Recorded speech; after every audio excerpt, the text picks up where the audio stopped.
Hello, my class. I hope you're enjoying this nice weather. I am trying to. I have seasonal allergies, so, between that choose, it's beautiful.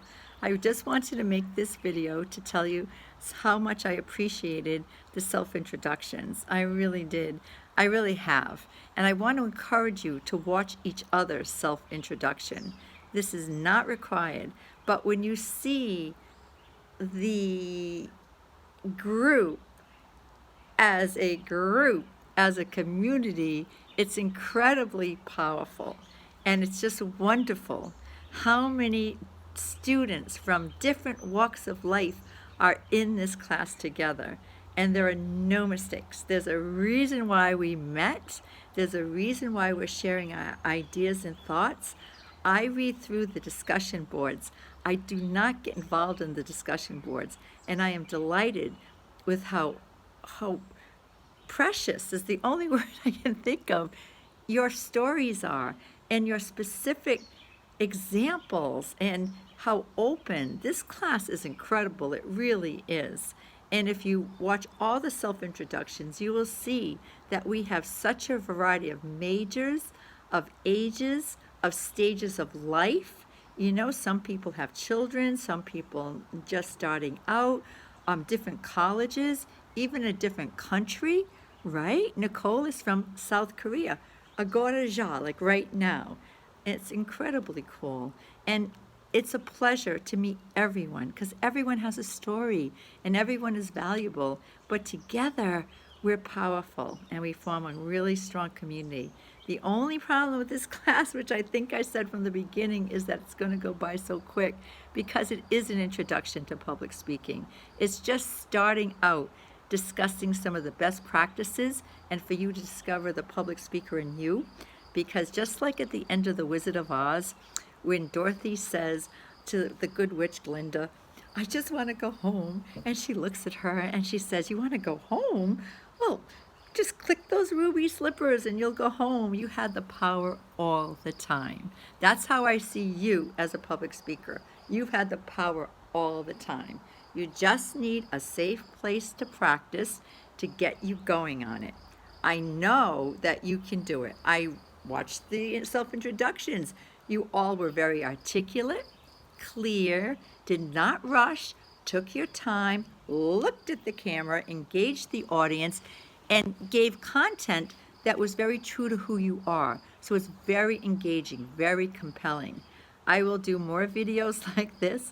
The next video I'm going to do is to talk about the journals next week and the informative speech next week, but I will pop up with these pop-up videos. But today I was just thinking, I was just going out for a walk, and I thought of you, and I said how great it is that everyone in this room, in this class, are together, and what a privilege it is to meet you and to hear real people talk about real experiences and with real feelings. So I will be doing more of these, and I don't know if you have time to watch the last video. On week 2, it was on the History Channel. It was like a series of sequences. It's from 2007. It's a series of videos from a bigger video. The bigger video was like 2 hours long, and what I have on YouTube are just smaller segments. But it's incredibly compelling, and it's about, they say, the secrets of body language.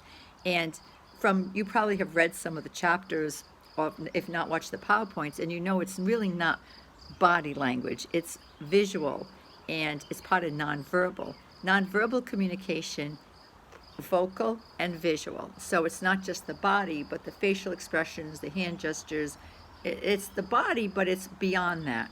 But what's cool about that video from the History Channel, it's old research, but it's sound research. And Janet Driver, I think she's one of the body language experts, she was quoting from Dr. Albert Mehrabian from his book Silent Messages, when she said that communication is 93% nonverbal, meaning the vocal and the visual and not the words.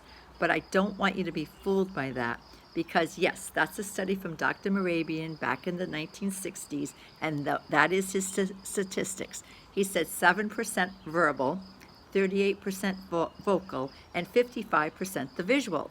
But he also said That's only when you have a presentation that's creating trust and credibility and there's emotion involved.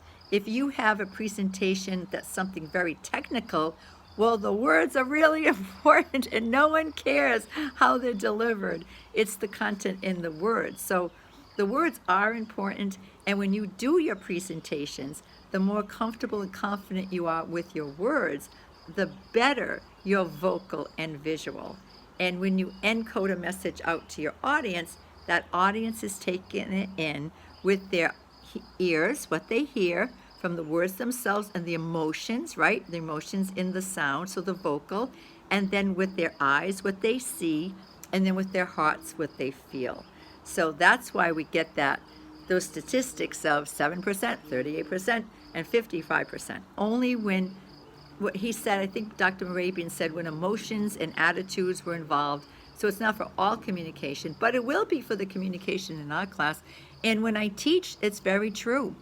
Students will listen to somebody that they feel that they have a rapport with, or they trust them, or they like them. So many times after one of my classes or one of these videos, you might say, or someone might say, well, what did she say? And you say, oh, I don't know what she said, but well, why? I like her personality, or you don't like the personality, right? So sometimes it's not what you say, but how you say it. And I think that's true. I didn't want to get into a longer